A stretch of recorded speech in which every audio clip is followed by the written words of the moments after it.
Shalom, kasih karunia dan damai sejahtera dari Tuhan Yesus ada dalam kehidupan saudara.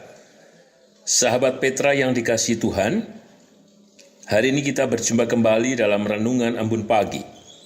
Renungan didasarkan dari Yunus 2 ayat 1 sampai dengan 10. Sebelum kita merenungkan sabdanya, saya Pendeta Gunawan Adi Prabowo dari Gereja Kristen Jawa Sari Mulyo, Yogyakarta, mengajak saudara untuk menyatukan hati di dalam doa. Bapa di dalam surga, kasih setia, kemurahan, dan pertolongan-Mu senantiasa hadir dalam kehidupan kami. Semua menunjukkan bahwa keselamatan-Mu kekal, hadir, menopang, dan menyertai kami. Banyak hal dan peristiwa yang telah terjadi atas kami, tetapi semua menegaskan bahwa Engkau hidup, ya Tuhan Yesus. Engkau bangkit, ya Tuhan, sehingga melalui kebangkitan-Mu, kami meroleh pengharapan dan kehidupan itu sendiri.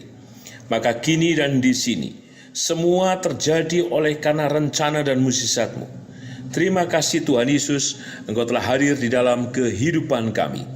Maka kebenaran sabda-Mu yang hendak kami renungkan bersama, kami yakini ya Tuhan Yesus, adalah karya, kuasa, dan pemeliharaan-Mu yang kekal.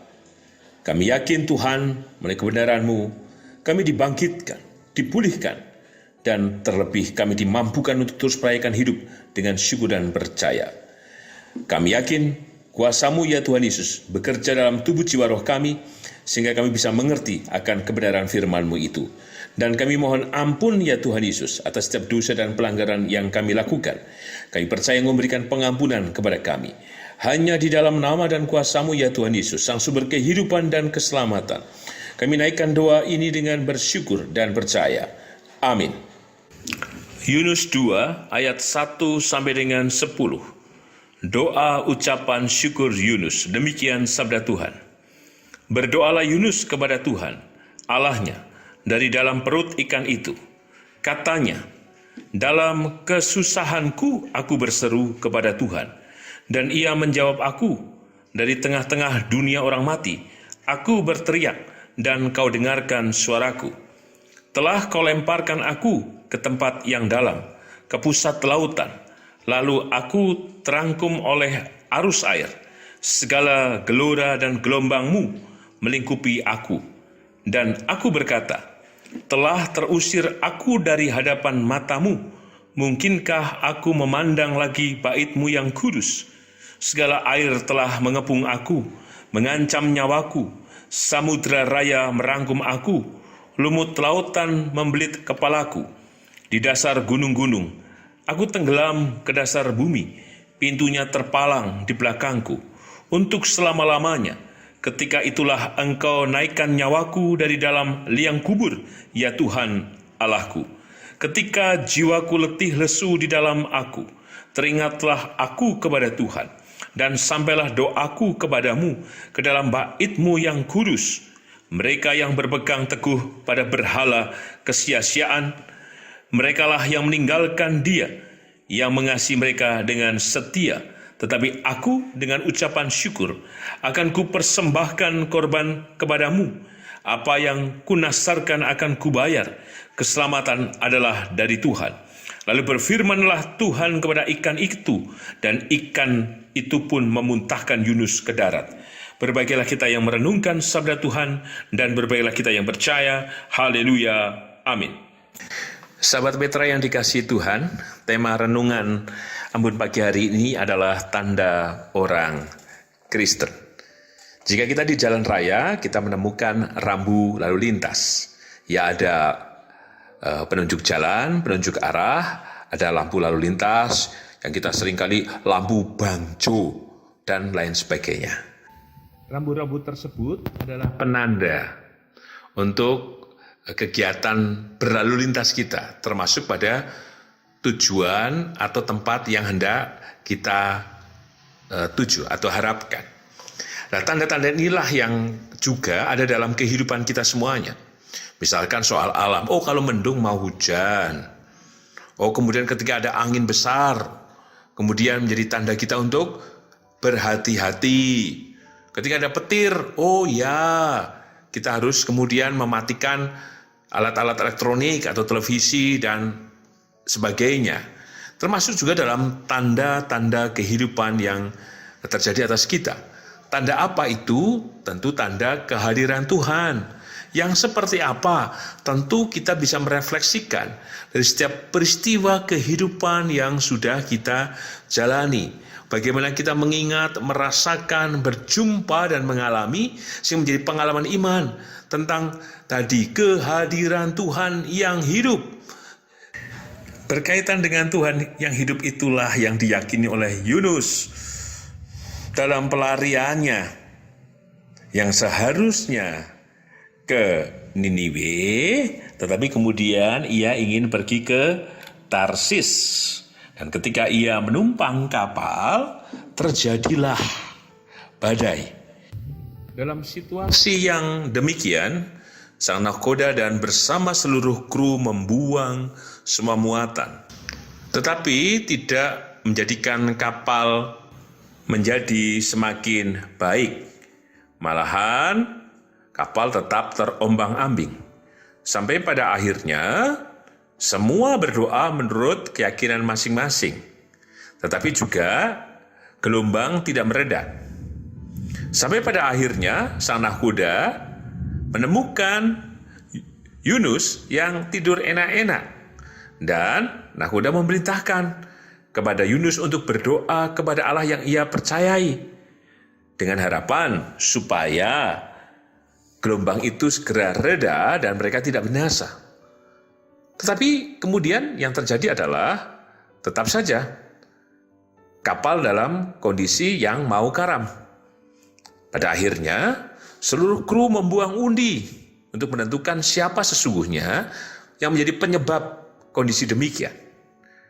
Dan yang menarik adalah ketika undian itu dilakukan, ternyata yang terpilih adalah Yunus. Sampai kemudian Yunus mengakui bahwa ialah penyebab dari semuanya, yaitu melarikan diri dari perintah Allah. Dan dalam kesadaran inilah ia siap berkorban demi tadi supaya semua menjadi selamat. Dan pada akhirnya ia diceburkan ke laut, dan kemudian ketika ia ke laut, ia dimakan oleh ikan besar, dan selama 3 hari, 3 malam ia ada di perut ikan besar tersebut. Dalam kondisi demikian, di dalam perut ikan tadi, Yunus ternyata tidak mati. Justru dalam kegelapan, justru dalam keterasingan, justru dalam keterancaman, ia ingat akan Tuhan yang hidup, yang saya katakan tadi di awal. Sehingga selagi ia memiliki nafas kehidupan itu, ia tetap percaya kepada Tuhan, sehingga ia terus berseru kepada Tuhan. Ia berseru kepada Tuhan karena ia sudah mengenali tanda-tanda Tuhan, yaitu kebaikannya, kemurahannya yang telah Tuhan tunjukkan atas hidup Yunus. Kita perhatikan ayat kedua, katanya, dalam kesusahanku aku berseru kepada Tuhan, dan ia menjawab aku. Dari tengah-tengah dunia orang mati aku berteriak, dan kau dengarkan suaraku. Bukankah ini menunjukkan bahwa dalam kondisi yang tidak baik-baik saja, Yunus tetap bisa percaya dan bersyukur kepada Tuhan? Sekalipun disebutkan di ayat yang ketiga, telah kau lemparkan aku ke tempat yang dalam, ke pusat lautan, lalu aku terangkum oleh arus air, segala gelora dan gelombangmu melingkupi aku, tetapi ia tidak mempersalahkan Tuhan. Justru dalam kondisi yang demikian, ia semakin teguh dan percaya kepada Tuhan. Pesan apa yang kita terima dari renungan Embun pagi hari ini dalam tema tanda orang Kristen? Kita perhatikan ayat ke-7. Ketika jiwaku letih lesu di dalam aku, teringatlah aku kepada Tuhan, dan sampailah doaku kepadamu ke dalam bait-Mu yang kudus. Yunus sudah tahu bagaimana Tuhan menunjukkan tanda-tanda kemurahannya. Maka ia yang tahu, ia menjadi percaya bahwa Tuhan tidak akan pernah tersembunyi dalam keadaannya yang paling gelap, penuh penderitaan, dan yang mengancam jiwanya. Sehingga Yunus menaruhkan setiap kehidupannya dengan kata, teringatlah aku kepada Tuhan. Berarti meneguhkan keyakinannya bahwa ia percaya bahwa doanya kepada Tuhan, Tuhan mendengar, mengampuni dan menerimanya. Maka biarlah kita sebagai pengikut Tuhan kita Yesus Kristus, kita menjadi percaya bahwa tanda-tanda yang sudah Tuhan tunjukkan atas kehidupan kita, yang menegaskan bahwa ia hidup, ia hadir, yang menyatakan kuasa, berkat, dan mujizat untuk kita. Mari kita ingat semuanya, dan kita rangkaikan dalam seluruh doa kita, sehingga dari setiap kehidupan yang kita jalani, sekalipun kita letih lesu, sekalipun mungkin kita berbeban berat, seperti di dunia orang mati dan lain sebagainya, kita tetap mengingat tanda Tuhan. Kita tetap mengingat kasih-Nya, sehingga pula dalam kondisi apapun, kita meyakini bahwa Tuhan hidup, Tuhan hadir, dan kita tetap dimampukan untuk percaya dan berseru kepada Tuhan kita Yesus Kristus. Pesan yang kedua, kita perhatikan ayat 9. Tetapi aku dengan ucapan syukur akan kupersembahkan korban kepadamu. Apa yang kunasarkan akan kubayar. Keselamatan adalah dari Tuhan. Dalam kondisi yang tadi saya mengatakan tidak baik-baik saja, yang hampir dalam dunia orang mati, Yunus masih mengucap syukur. Maka marilah kita terus mengucap syukur dalam keadaan apapun yang sedang terjadi di dalam kehidupan kita. Sisi yang paling gelap, paling meresahkan, paling mengancam kehidupan kita, badai itu bisa ditenangkan dengan kuasa-Nya yang menyelamatkan. Keselamatan adalah dari Tuhan. Mari kita terus bersyukur dengan keadaan apapun. Dengan bersyukur berarti kita percaya, dan di dalamnya kita berserah. Sekaligus kita terus juga dalam upaya yang keras memberdayakan diri. Tidak hanya menunggu, tetapi menjalani dan melanjutkan kehidupan ini. Dengan meyakini bahwa Tuhan hadir dan terus bersama kehidupan kita semua. Dan sebagai penutup ayat yang ke-10. Lalu berfirmanlah Tuhan kepada ikan itu, dan ikan itu pun memuntahkan Yunus ke darat. Bukankah Tuhan Yesus bangkit pada hari yang ketiga? Dan Yunus tinggal 3 hari 3 malam di ikan paus. Semua menunjukkan kebangkitan. Karena Tuhan dari kematian, maka Yunus juga bangkit. Dari apa? Dari jurang tadi, keterancaman. Seperti dalam dunia orang mati karena di dalam perut ikan besar. Maka kiranya kita mempercayai dari setiap tanda yang Tuhan sudah nyatakan. Yang dipenegas bahwa Tuhan kita adalah Tuhan yang senantiasa menyatakan salam damai bagimu. Maka kehadirannya di tengah-tengah dan bersama kita. Maka ia yang hadir di tengah bersama kita, maka ia yang membangkitkan, yang menolong dan memampukan kita kini dan sepanjang masa dalam anugerah dan berkat-Nya yang menyelamatkan. Selamat Paskah, Tuhan memberkati. Amin. Sahabat Petra yang dikasihi Tuhan, mari kita menyatukan hati di dalam doa. Bapa di dalam surga, mengucap syukur untuk kebenaran sabda-Mu yang telah kami renungkan bersama. Kami meyakini bahwa inilah cara kerja-Mu yang terus memelihara, menguatkan, memampukan kami untuk mengucap syukur dalam segala hal. Bahwa tanda-tanda kehadiran-Mu sudah nyata atas kami. Maka tanda-tanda kehadiran-Mu itulah yang terus bekerja kini dan sepanjang masa atas hidup kami. Untuk itu teguhkan kami ya Tuhan, untuk senantiasa hanya hormat, hanya berserah dan percaya kepada kuasa-Mu yang menyelamatkan, ya Tuhan Yesus. Karena Engkau terus menyelamatkan dalam kehidupan kami. Maka kami yakin Tuhan secara khusus Kau hadir dalam kehidupan hamba-hamba-Mu, warga gereja Kristen Jawa Sari Mulyo. Kami berdoa untuk Ibu Tukira Sariman, Ibu Rusmiati Suharti, Bapak Priyono, Ibu Murjangkung, Ibu Endang Karno, Ibu Kun Mariatin Subarti, Bapak Saharun, Ibu Purwo Sudarmo, Bapak Badri Benyamin, Ibu Sati Budi Santoso, Bapak Kristen Dauriwu, Bapak Elias Sariman, Bapak dan Ibu Sunarto Saputro, Ibu Marti Utomo, Ibu Yatmiartini Rusti, Ibu Sri Suarsi Rahayu, Ibu Ami Birowo, Anak Amoresya, Ibu Sri Utami Suprapto, Bapak Sulistanto Biaki, Bapak Yunanto Hariwibowo, Ibu Joko Widodo, Bapak Cahyo Muntadi, Ibu Indira Puspasari, Bapak Warsito Utomo, Ibu Endang Joko Triyono, Ibu Ana Rosalia, Bapak Edwin Krusma Yulianto, Bapak Pendeta Dwi Nugroho, Ibu Ernita Nesip Nasution, Bapak Hadi Wahyono, Bapak Slamet Sunarno, Nasya Alana, Ibu Ramijo, Saudara Gilbert, Ibu Frida, dan seluruh jemaatmu yang tidak bisa kami sebutkan satu persatu. Hanya kuasa kasih-Mu yang menolong, menguatkan, menyegarkan, dan memulihkan, ya Tuhan Yesus. Berkati seluruh keluarga yang mendampingi, berikan kekuatan, kesabaran, ketabahan, dan berkat-Mu hadir atas seluruh pengharapan mereka.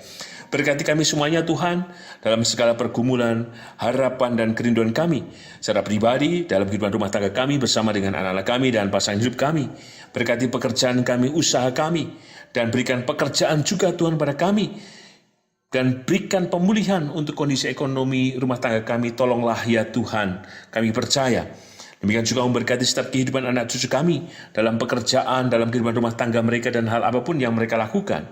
Khususnya untuk anak-anak kami Tuhan, dan cucu kami yang mengikuti tes kemampuan akademik di tingkat sekolah dasar dan sekolah menengah atas, berkati dan tolonglah ya Tuhan. Kami yakin apa yang setelah dipersiapkan anak dan cucu kami semuanya menjadi baik, sehingga melalui kebaikan-Mu saja Tuhan, anak-anak kami Tuhan yang sudah bekerja keras memperoleh hasil yang sempurna oleh karena musya dan karya-Mu itu. Demikian juga untuk anak-anak kami yang sudah menyelesaikan tes kemampuan akademik dan hendak melanjutkan ke perguruan tinggi atau bekerja. Untuk anak kami di sekolah menengah atas, berkati dan tolonglah Tuhan. Apapun yang menjadi cita-cita dan harapan mereka, Engkau hadirkan melalui kuasa-Mu yang memberkati dan menolong mereka. Kami percaya Tuhan. Kami juga berdoa untuk kehidupan bergereja dimanapun kami berada. Tolonglah Tuhan, hanya Engkau yang menjadi kepala gereja kami. Tuntunlah kami, sertailah kami, dan urapilah kami dengan kuasa-Mu yang mempersatukan kami dalam kuasa-Mu, ya Tuhan Yesus. Berkati bangsa dan negara kami Indonesia, kami yakin Kau terus memulihkan, mensejahterakan dalam damai-Mu yang menyelamatkan. Untuk kondisi dunia Tuhan, bila damai sejahtera-Mu Tuhan, yang melampaui segala akal, yang memberikan ketentraman kembali atas bumi ini. Tentu Engkau mengetahui Tuhan, terjadi kekerasan, peperangan dimanapun. Kami yakin kuasa-Mu tidak tinggal diam. Engkau yang menyelamatkan, maka Engkau yang hadir, Tuhan, menyatakan damai sejahtera-Mu itu. Hanya di dalam nama dan kuasa-Mu, ya Tuhan Yesus, Sang Sumber kehidupan dan keselamatan. Kami naikkan doa ini dengan berserah, bersyukur dan percaya. Amin.